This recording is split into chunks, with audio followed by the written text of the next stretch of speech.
I know beat, I know by the way. Foi. Então vamos, galera. As fases do capitalismo.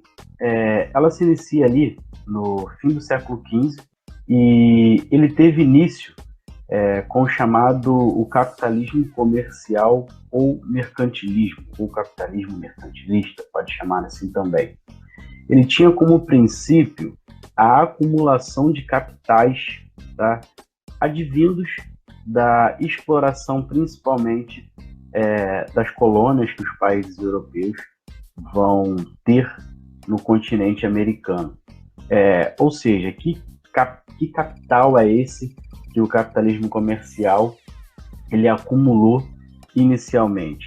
Eram metais preciosos, tá, retirados aqui principalmente do continente americano e depois mais para frente de outras colônias aí que os países europeus vão ter.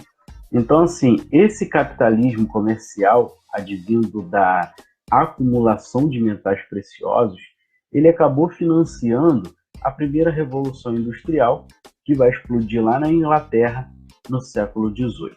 Tá? Uma outra fase do capitalismo existente mundialmente é o capitalismo industrial, como a gente falou ali, né? A acumulação da matéria-prima advinda da exploração dos países europeus aqui na América, acabou criando, né, um meio favorável para que a Revolução Industrial explodisse. Com a Revolução Industrial, o capitalismo ele acaba entrando numa nova fase, que é chamada do capitalismo industrial. Tá? Essa fase do capitalismo industrial, claro que a Revolução Industrial ela vai ocorrer no século XVIII, mas assim, essa nova fase do sistema capitalista que vai surgir, ela vai só se organizar, né, somente lá no final do século XIX, tá? Que é conforme começam a ser desenvolvidas linhas de produção e novas fontes de energias mais eficientes do que o carvão, como, por exemplo, a eletricidade e fontes de energias advindas de derivados do petróleo, como diesel, gasolina e por aí vai. Tá tranquilo? E também essa nova fase do sistema capitalista, que é o capitalismo industrial, vai começar a marcar a relação ali entre operário e o dono das fábricas, que aí em humanas, né, nós chamamos de os donos das fábricas de burguesia, o burguês, né, o detentor do capital, e o trabalhador, aquele que oferece em troca do seu salário, oferece a sua mão de obra em troca de um salário, tá? O operário, ou seja, ele vai começar a marcar também as relações de classes aí.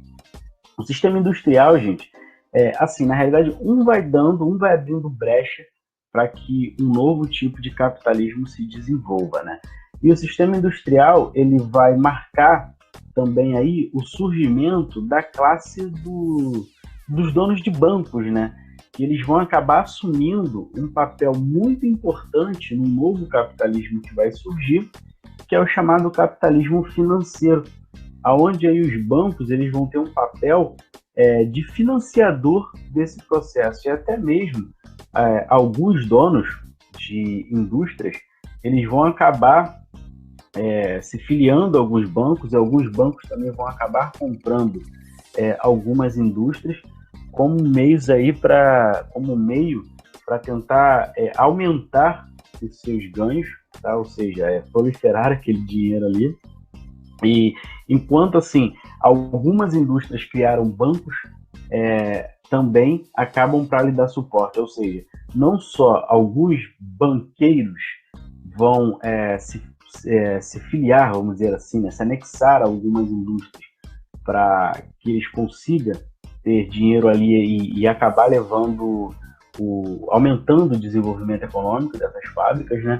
Mas também algumas indústrias vão acabar tendo uma grande acumulação de capital, que elas vão também acabar financiando aí os surgimentos de alguns novos bancos.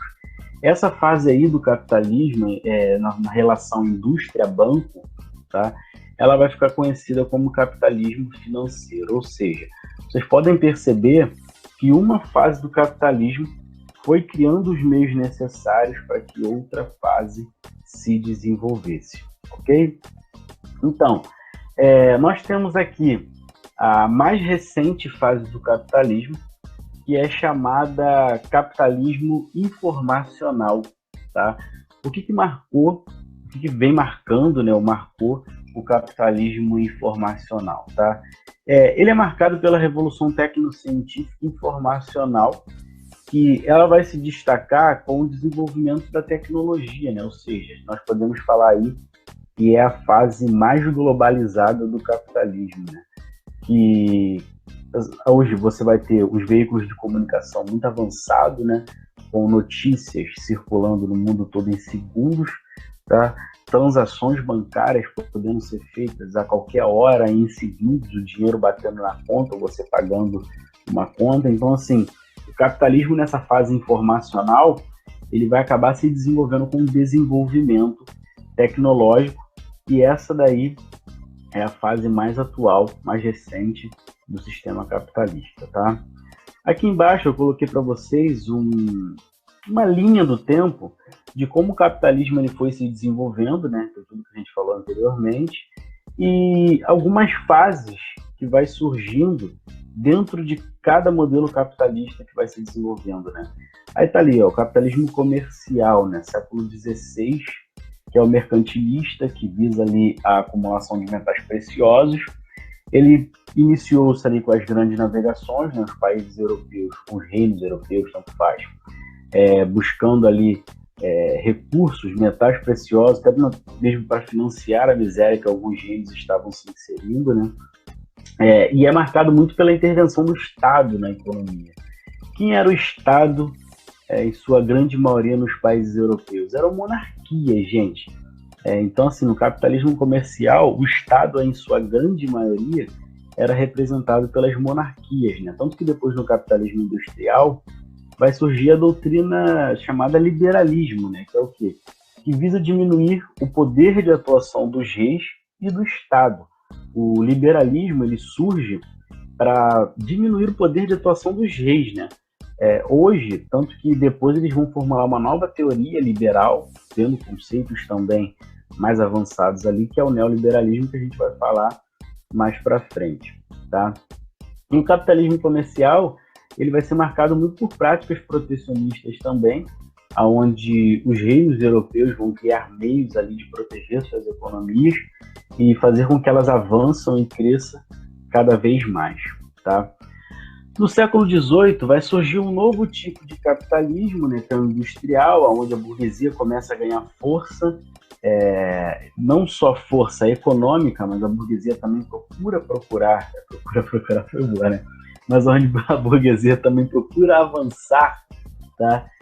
Nas questões políticas, e vai ter o surgimento aí do liberalismo, né? Que é a doutrina do liberalismo. O liberalismo, inicialmente, gente, surge para diminuir a atuação do poder dos reis.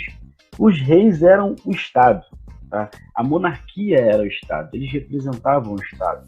Então a burguesia ela vê nas monarquias, tá? Na figura dos reis, uma pedra no sapato para que eles pudessem avançar, continuar avançando, né? Não só economicamente, mas também politicamente. E é nesse contexto que começam a acontecer as revoluções na Europa e as monarquias começam a ser derrubadas, tá? E o capitalismo industrial, é claro que ele vai ser marcado totalmente pela doutrina liberal, e ele vai ter ali a chamada mão invisível do mercado, onde ele vai pegar a concorrência, né? Onde o Estado ele vai sendo retirado dessa concorrência, e segundo a ideologia liberal, vai existir uma competitividade econômica entre as empresas ali do setor privado, e como a gente já falou ali no último tópico ali, né, já falamos anteriormente, ele buscava a não intervenção do Estado, que nesse caso aí o Estado era representado pelas monarquias europeias na figura do rei. Show? Capitalismo financeiro, gente, vai se desenvolver ali no século XX, a partir do século XX, e ele vai ter como base o capitalismo keynesiano, né? A ideologia keynesiana. O que é o keynesianismo? O keynesianismo, gente, ele vai surgir como uma proposta de tentar tirar os países mundialmente de suas crises. Que países são esses? No caso dos Estados Unidos, né, aí a gente já está falando do século XX, né, grande parte das monarquias do mundo, vamos botar aí 99% das monarquias do mundo já desapareceram, né, foram derrubadas pelos processos revolucionários que vão acontecendo, e os Estados Unidos ele entra numa grande crise chamada crise de 29, tá? E acaba surgindo essa ideia aí, essa ideologia chamada keynesianismo, que visa uma maior intervenção do Estado. Segundo o keynesianismo, só o Estado poderia alavancar o desenvolvimento econômico novamente de um país. Então, o keynesianismo é o capitalismo recorrer ao Estado para que ele possa se alavancar de novo. Mas o keynesianismo tem como ser sempre? Não, a ideia é que, assim, se algum governante quiser tentar fazer com que as práticas keynesianas, né, perpetuem ele no seu país por muito tempo, que é um chamado capitalismo de Estado, ele pode tentar, mas depois que esse país se reestruturar economicamente, ele vai ter sérios problemas com a elite do seu país, né, a burguesia do seu país, que ela vai começar ali a querer com que o Estado diminua sua atuação para que eles possam ali pregar o que eles chamam de livre concorrência e voltar a lucrar, né? Então, o keynesianismo é uma ideologia de socorro, que em casos de crise, e segundo a ideologia keynesiana, somente o Estado pode alavancar novamente o processo econômico e o crescimento desse país aí, tá? E ela vai ser difundida muito na década de 20, né, principalmente a partir de 1929, nos Estados Unidos, com um programa de governo lá que eles criaram, chamado New Deal, tá? E automaticamente, gente, como o Estado vai ter uma maior atuação, os gastos públicos irão aumentar também, tá? Então, fim do século XX e início do século XXI. Surge uma nova doutrina chamada neoliberalismo. O que é o neoliberalismo, gente? Eu costumo dizer que para você entender o neoliberalismo, você tem que entender primeiro o que é liberalismo, tá? Você entendendo ali o que é o liberalismo, você automaticamente vai começar a entender o que é o neoliberalismo. Aquela palavra ali, neo, né, vem do latim, quer dizer novo, então é o novo liberalismo.